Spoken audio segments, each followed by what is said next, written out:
आइए स्वाध्याय सत्र का शुभारंभ करते हैं। मोक्ष मार्गस्य नेतारं भेत्तारं कर्मभूभृतां ज्ञातारं विश्वतत्त्वानां वन्दे तद्गुणलब्धये। सरस्वती नमस्तुभ्यं वरदे कामरूपिणी विद्यारंभं करिष्यामि सिद्धिर्भवतु मे सदा। अनंतानंद सिद्ध परमेष्ठी भगवान की जय। आदि ब्रह्मा आदिनाथ भगवान की जय। आद्य गुरु शांतिनाथ भगवान की जय। जिनवाणी सरस्वती माता की जय। गणधर भगवान की जय। समस्त पूर्वाचार्य गुरुदेव की जय। आचार्य श्री उमा स्वामी गुरुदेव की जय। गणधराचार्य श्री कुंथु सागर जी गुरुदेव की जय। वैज्ञानिक धर्माचार्य श्री कनक नंदी जी गुरुदेव की जय। प्रज्ञा योगी दिगंबर जैनाचार्य श्री गुप्ती नंदी जी गुरुदेव की जय। तत्वार सूत्र ग्रंथ की जय। आइए, तीसरा संवर का हेतु उत्तम क्षमा आदि दश धर्म कहा है, किंतु यह जीव क्षमादि का अवलंबन किस प्रकार से लेता है, क्रोधादि को प्राप्त क्यों नहीं होता है, ऐसी जिज्ञासा होने पर आगे का सूत्र कहते हैं। मतलब संवर का जो अलग कारण है, अगला कारण वो बता रहे हैं। और उत्तम क्षमादि दश धर्म है, तो ये कैसे क्षमादि के अवलंबन को प्राप्त हो जाता है जीव, क्रोध आदि उसको क्यों नहीं आता है, मुनिराज आदि को। तो उसके लिए ऐसा उत्तर यहाँ पर दे रहे हैं। सूत्र क्रमांक 7। अनित्या शरण संसारिकत्वा न्यत्वा शुच्याश्रव संवर निर्जरा लोक बोधि दुर्लभ धर्म स्वाख्या तत्वानुचिंतन मनुप्रेक्षा।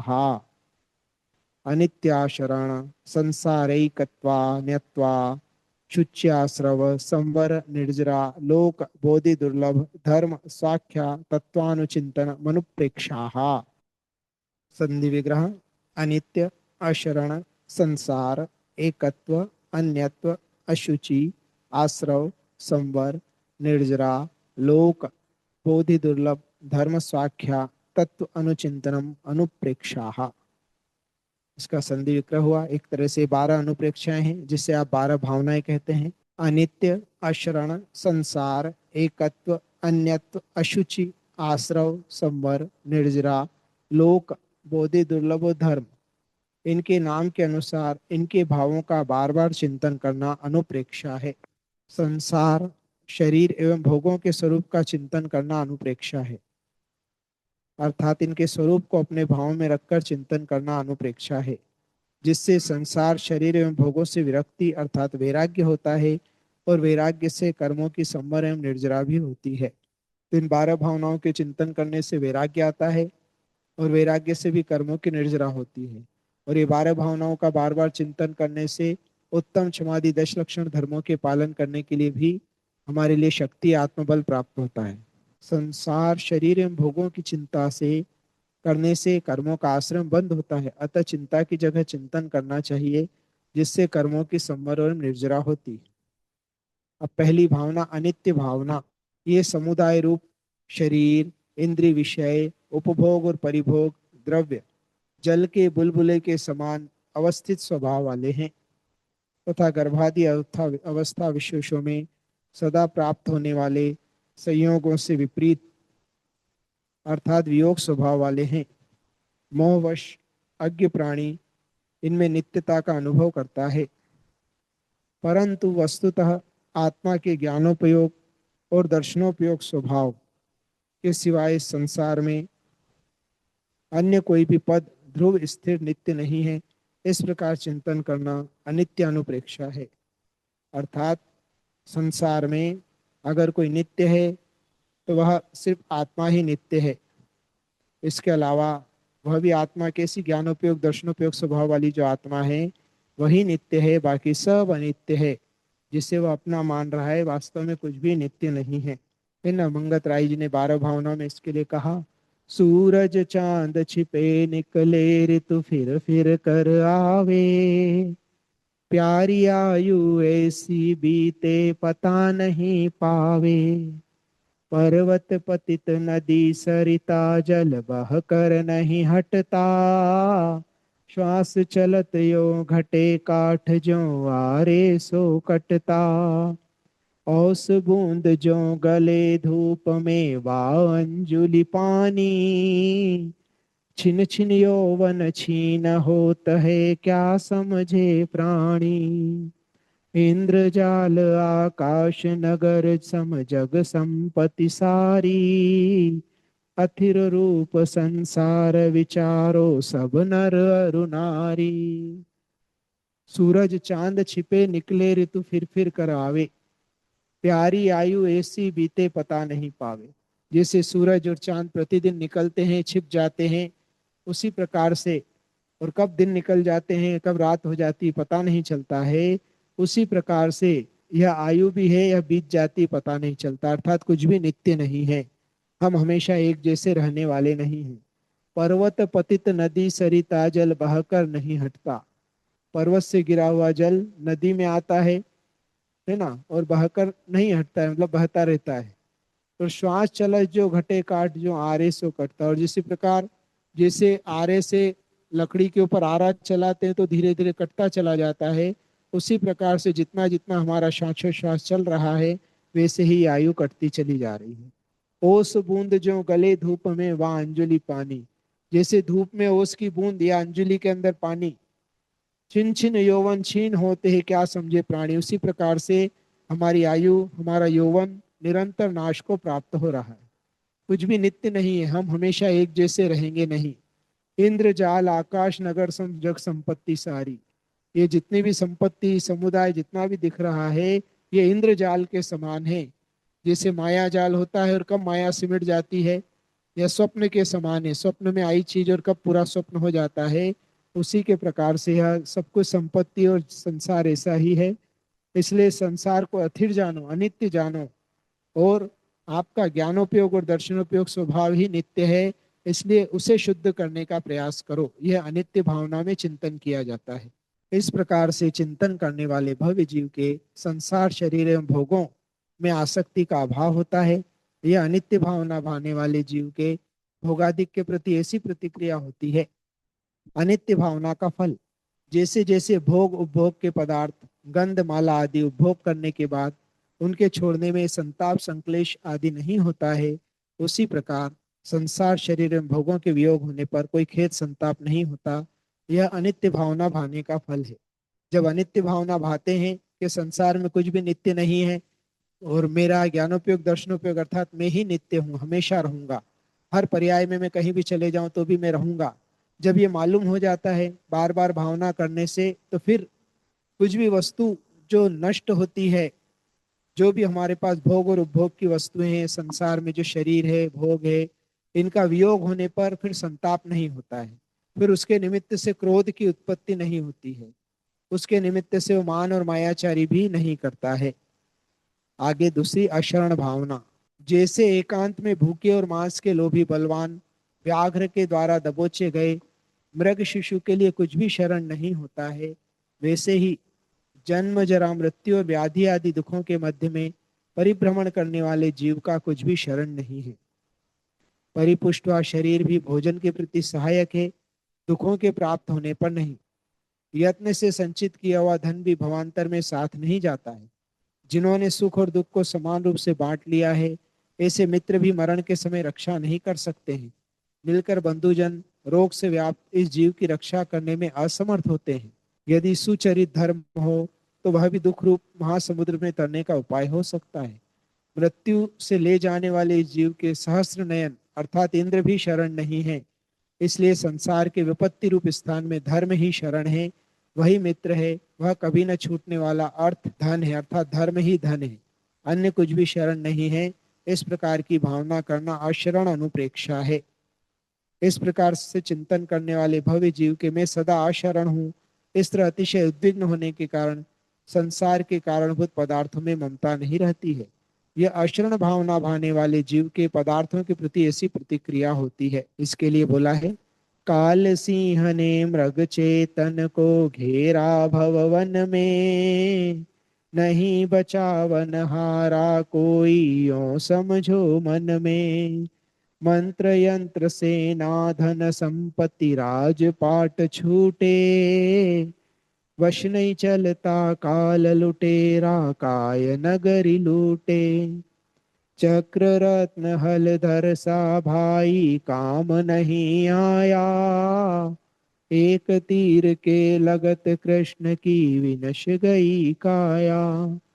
देव धर्म गुरु शरण जगत में, और नहीं कोई। भ्रम से फिरे भटकता चेतन, यूं ही उमर खोई। काल सिंह ने मृग चेतन को घेरा भवन में, कि काल रूपी मतलब समय रूपी सिंह ने आत्मा रूपी मृग को इस संसार रूपी वन में घेर रखा है, और कोई बचाने वाला नहीं है। यूं समझो मन में कि इस संसार में आप जिसे अपना समझते हो या जिसे शरण समझते हो, मेरा बेटा, मेरी पत्नी, मेरे बच्चे, मेरा पिता, ये मेरा मेरा सेवक, मेरे मेरे रक्षक, मेरी जमीन, मेरे संपत्ति आदि सब कुछ जिसे आप अपना शरण समझते हो, वास्तव में ये कोई भी आपको बचाने वाला नहीं है। मंत्र यंत्र से ना धन संपत्ति, राजपाट छूटे। वश नहीं चलता काल लुटेरा, काय नगरी लुटे। मंत्र हो, यंत्र हो, सेना हो, धन संपत्ति हो, राजपाट हो, सब कुछ छूट जाता है। जब अंतिम समय आता है तो कुछ भी हमारे साथ जाता नहीं है। इसलिए इसकी शरण प्राप्त नहीं करना। बोला है कृष्ण के लिए बता रहे हैं, चक्र रत्न हलधर सा भाई, काम नहीं आया। एक तीर के लगत कृष्ण की, विनश गई काया।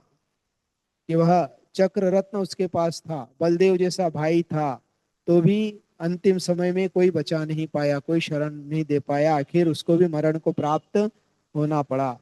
इसलिए क्या फिर, देव धर्म गुरु शरण जगत में और नहीं कोई। इस संसार में देव धर्म और गुरु ही शरण है। भ्रम से फिटे फिरे भटकता चेतन, इसलिए भ्रम से निकल जाओ, भटको मत। देव शास्त्र गुरु की शरण को ही प्राप्त करो, वो ही सच्ची शरण है। क्योंकि परमात्मा स्वयं अपने जैसा बनने का मार्ग बताते हैं, हमें संसार के दुखों से छुटाते हैं। शास्त्र हमारे लिए सद्बुद्धि प्रदान करते हैं, और गुरु गुरु हमारे लिए अपने समान बनाकर और मार्ग पर चलाने का उपदेश देते हैं, भटकते को सहारा देते हैं। इसलिए तीनों ही सहारा हैं, और वास्तव में तो अपनी आत्मा ही अपने लिए सहारा है। किंतु जब तक उस आत्मशरण को प्राप्त नहीं हो पाते हैं, तब तक अरिहंत भगवान सच्चे देव शास्त्र गुरु ही शरण का शरण है। अशरण भावना का यही फल है। अशरण भावना को भाने वाला जीव सच्चे भगवान अरिहंत सर्वज्ञ प्रणीत मार्ग में ही प्रयत्नशील शरणभूत हो जाता है, अर्थात सच्चे देवशास्त्र गुरु की शरण में आ जाता है। यह अशरण भावना भाने का फल है। जब बार बार वह अशरण भावना की चिंतन करता है, तो फिर उसे बोध हो जाता है, और वह इस सब को शरण नहीं समझकर देवशास्त्र गुरु की शरण को प्राप्त करता है। अब आगे संसार। कर्म विपाक के वश से आत्मा का भवांतर की प्राप्ति होना संसार है। कर्म के फल से आत्मा अन्य भवों को बार बार प्राप्त होता है, वह संसार है। अनेक योनियम कुल लाख कोटि से व्याप्त इस संसार में परिभ्रमण करता हुआ यह जीव कर्म यंत्र से प्रेरित होकर पिता होकर भाई, पुत्र और पौत्र होता है, माता होकर भगिनी, भार्या और लड़की होता है, स्वामी होकर दास होता है तथा दास होकर स्वामी भी होता है। जिस प्रकार रंग स्थल में नट नाना रूप धारण करता है, उस प्रकार यह होता है। अथवा बहुत कहने से क्या प्रयोजन, स्वयं अपना पुत्र होता है। कार्तिकेय अनुप्रेक्षा में 18 नाथे की कथा है। इत्यादि रूप से संसार के स्वभाव का चिंतन करना संसार अनुप्रेक्षा है। ये संसार इसी प्रकार का है, और ये आत्मा जो है बार बार अनेक भवांतरों को प्राप्त हो रहा है। अनेक योनियों में 84 लाख योनि है, और 199 लाख कुल कोटि है। इससे व्याप्त इस संसार में निरंतर यह परिभ्रमण कर रहा है। किसके कारण, कर्म यंत्र से प्रेरित होकर कर्म के कारण परिभ्रमण कर रहा है, और अनेक संबंध बना लेता है। भाई भी होता है, पुत्र भी बन जाता है, पौत्र भी हो जाता है, माता होता है, बाद में वही पत्नी भी बन जाता है। जन्म लेके, नया जन्म लेके पत्नी भी बनता है, तो आगे लड़की भी बन जाता है। स्वामी होता है, वही दास भी हो जाता है। इस प्रकार चिंतन करते हुए संसार के दुख के भय से उद्विग्न होते हुए इस संसार से निर्वेद होता है। यह संसार भावना भावने वाले जीव के संसार के प्रति ऐसी प्रतिक्रिया होती है। संसार भावना का फल, संसार शरीर भोगों से अनासक्त होकर संसार का नाश करने के लिए भव्य जीव प्रयत्न करता है। यह संसार भावना भाने का फल है। अब वह जब उसे वैराग्य हो जाता है और वह देवशास्त्र गुरु की शरण को प्राप्त कर लेता है, तो फिर वह अनासक्त होकर संसार शरीर भोगों से रहित होने का भाव करता है। तो ये संसार भावना में वो बार बार यही चिंतन करता है। मंगत राय जी ने कहा, जन्म मरण अरु जरा रोग से सदा दुखी रहता, द्रव्य क्षेत्र अरु काल भाव भव परिवर्तन सहता, छेदन भेदन नरक पशु गति वद बंधन सहना, राग उदय से दुख सुरगति में कहाँ सुखी रहना, भोग पुण्य फल होय क इंद्री क्या इसमें लाली, कुतवाली दिन चार वही फिर खुरपार उजाली, मानुष जन्म अनेक विपतिमय कहीं न सुख देखा, पंचम गति सुख मिले शुभा शुभ का मेटो लेखा। मंगत राय जी भी यही बात करें, जन्म मरण और जरा रोग से सदा दुखी रहता है। जन्म मृत्यु वृद्धावस्था रोग से जीव दुखी रहता है। वो द्रव्य क्षेत्र काल भाव और भव इन पंच परावर्तन को इस संसार में करता रहता है। फिर नरक गति और पशु गति में छेदन भेदन, नरक गति में और वध बंधन सहना, और सुर गति अर्थात देव गति में भी दुख है, वहां भी सुख नहीं, क्योंकि राग का उदय होता है। कहा जाता है कि एक देव की जब 6 माह की आयु शेष रहती है, तब उसके गले की माला मुरझा जाती है, और गले की माला मुरझा जाने पर उसे संकेत हो जाता है कि अब मेरी आयु मात्र 6 महीने रह गई है। और ऐसा विचार करके वो अत्यंत दुखी होता है, इतना संक्लेश करता है, इतना संक्लेश करता है कि मेरे ये भोग नष्ट हो जाएंगे, अभी अप्सराएं नहीं मिलेगी, ये स्वर्ग का वैभव मेरा छूटने वाला है, अब मैं मरने वाला हूँ, इस प्रकार वह संक्लेश को प्राप्त होता है। इसलिए उसे वहां पर दुख होता है। फिर क्या होता है, इतने संक्लेश के कारण वह एक इंद्रिय जीव में जाकर जन्म ले लेता है।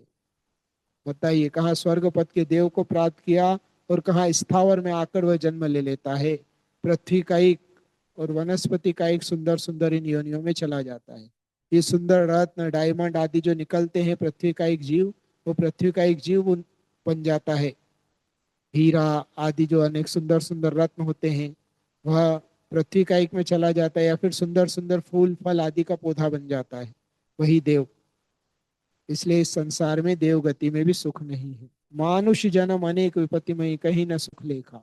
इसलिए मनुष्य जन्म में भी अनेक विपत्तियां हैं, इन चारों गति में कहीं भी सुख नहीं है। फिर क्या करना, तो इस संसार से छूटना। क्या करना, तो पंचम गति में सुख मिले, शुभाशुभ का मेटो लेखा। फिर इसलिए हमें पंचम गति अर्थात मोक्ष की प्राप्ति का पुरुषार्थ करना चाहिए। इसलिए देव शास्त्र गुरु की शरण को प्राप्त करके, संसार शरीर और भोगों से विरक्ति को प्राप्त करके, और हमें आत्म कल्याण के मार्ग पर चलना चाहिए। बार बार जब वो ऐसी भावना करता है, तो एक समय उसके जीवन में ऐसा आता है, किसी न किसी भाव में वो आत्म कल्याण को प्राप्त कर लेता है।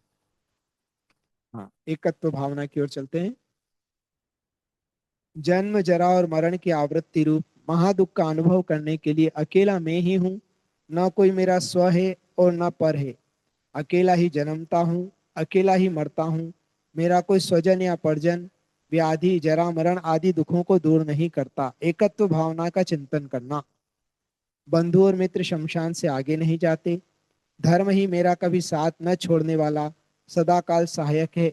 इस प्रकार चिंतन करना एकत्वानुप्रेक्षा है। इस प्रकार चिंतन करने वाले इस जीव को स्वजनों के प्रति प्रीति का अनुबंध नहीं होता, और परजनों के प्रति द्वेष का अनुबंध नहीं होता। यह एकत्व भावना भाने वाले जीव में अपनों से राग, दूसरों से द्वेष की भावना समाप्त हो जाती है।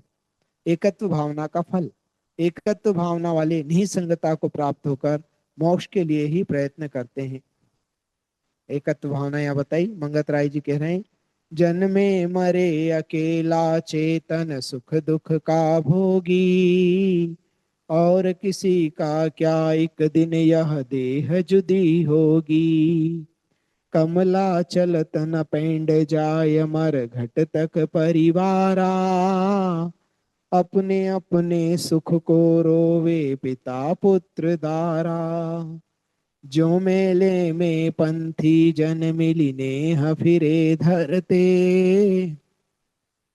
जो तरुअर पे रैन बसेरा पंछिया करते, कोस कोई दो कोस कोई उड़ फिर थक थक हारे, जाय अकेला हंस संग में कोई न पर मारे। यहाँ पर कह रहे हैं कि यह जो आत्मा है स्वयं जन्म लेता है, स्वयं मरता है, सुख दुख का भोगी भी स्वयं है। यह शरीर जिसे अपना मानता है वो भी इसका स्वयं का नहीं है, वह भी साथी नहीं है। एकमात्र अकेला अपना ज्ञानोपयोग दर्शनोपयोग रूप जो आत्मा है वो ही मैं हूँ, अन्य कुछ भी नहीं है। आत्मा स्वभावम पर भाव भिन्नम, मेरी आत्मा का स्वभाव अन्य सब भावों से द्रव्यों से भिन्न है। कमला चलत न पेंड जाए मरघट तक परिवारा, कमला अर्थात पत्नी चौखट तक जाती है दरवाजे की, और परिवार वाले जो है मरघट तक शमशान घाट तक छोड़ देते हैं। अपने अपने सुख को रोवे पिता पुत्र दारा, और तो भी सब अपने अपने सुख को ही रोते हैं। अरे तुम चले गए अब मेरा क्या होगा, सबको अपनी ही चिंता होती है। अरे ये चले गए मेरा क्या होगा, बेटी बोलेगी मेरे कॉलेज की फीस कौन भरेगा, बेटा बोलेगा मेरा खर्चा कौन उठाएगा, पत्नी बोलेगी अब मेरे को कौन देखेगा। सब अपना अपना ही देखते हैं, है ना, सब अपना अपना ही देखते हैं। इस प्रकार से सब अपने अपने सुख दुख को रोते रहते हैं। फिर भी यहाँ पर कैसे मिलन है, तो जो मेले में पंथी जन मिली नेह फिरे धरते, जो तरुवर पे रेन बसेरा पंछी आ करते। तो मेले में जैसे राहगीर मिल जाते हैं, थोड़ी देर तक साथ में घूम लेते हैं, फिर अपने अपने गंतव्य को चले जाते हैं। या शाम के समय एक पेड़ पर अनेक दिशाओं से आकर पक्षी बैठ जाते हैं, और प्रातः काल वापस होते ही सब अपने अपने गंतव्य को चले जाते हैं। सब अपने अपने लिए भोजन ढूंढने खाने और चले जाते हैं। उसी प्रकार से बस ये संसार में हमारे सगे संबंधियों से ऐसा ही संबंध है। वास्तव में तो मैं ही अकेला जन्म लिया है, मैं ही अकेला मरने वाला हूँ, और जैसा भी कर्म मैंने इस किया है वह स्वयं ही मैं भोगने वाला हूँ, कोई दूसरा इसमें साथ देने वाला नहीं है। इस प्रकार एकत्व भावना, मैं अकेला हूँ, अकेला हूँ अर्थात मैं ज्ञान दर्शन चेतना से युक्त हूँ। अकेला का अर्थ डिप्रेशन में आने वाला अकेलापन नहीं है, नहीं तो कल से कोई डिप्रेशन में चले जाए अब मेरा क्या होगा, तो ऐसा नहीं। तेरे साथ तेरा ज्ञान दर्शन हमेशा है, और अच्छे कर्म कर तो अच्छी सब संगति मिलेगी, तो सुख दुख सब दूर चले जाएंगे। और फिर वह इस प्रकार से जब वो मैं अकेला हूं और मुझे ही सुख दुख भोगना है, तो क्यों मैं दूसरों के लिए इतना पुरुषार्थ करूं। इस प्रकार वो वैराग्य को प्राप्त करके और फिर मोक्ष के लिए प्रयत्न करता है, अपने खुद के लिए प्रयत्न करता है, अपने इस आत्मा को संसार के बंधन से छुटाने का प्रयास करता है। इस प्रकार एकत्व भावना को हमने समझा। समय अपना हुआ है, आज विषय को इतना ही रखते हैं, शेष अगले सत्र में पुनः चर्चा करेंगे। जिनवाणी के ज्ञान सिद्धि सुजे लोकालोक चष्मा सर्वाणी वाले के मस्तक अंदर उनका उसमें टक्का हो जाएंगे। सदा देत हो ठोक। 9 बार नमोकार मंत्र का जाप करेंगे। आशीर्वाद, सबका आशीर्वाद।